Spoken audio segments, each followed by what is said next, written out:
Guys, ito yung problema ng Land Cruiser kapag malaki ang pamilya mo. Ayan. Ayan. Sana magkaroon tayo. May bagong palabas this coming October na GWM, yung Great Wall Motors.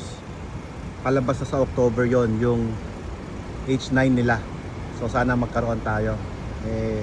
Wish mo tayo kay Santa. Tingnan nyo guys, punong-puno. Oh.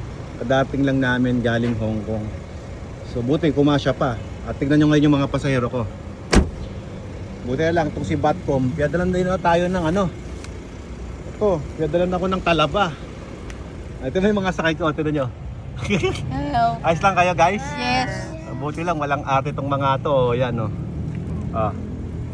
Pwede pa ba? Talaba? So, doon na sa kay Simon. Ako kay Simon. Oh. Sara ko na ha.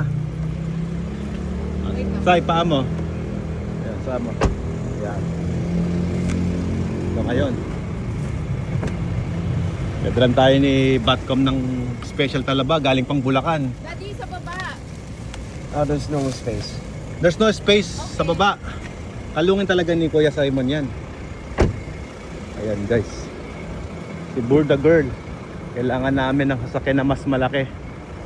So, pisilipin natin yung H9 ng GWM soon yan.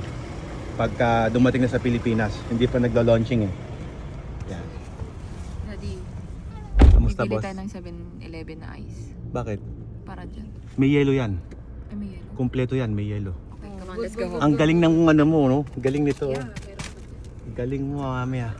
The best ka talaga, boss. Nagawa mo ng paraan yung butas sa Talaba. Uy, loko na naman to. Bye-bye. Bye-bye.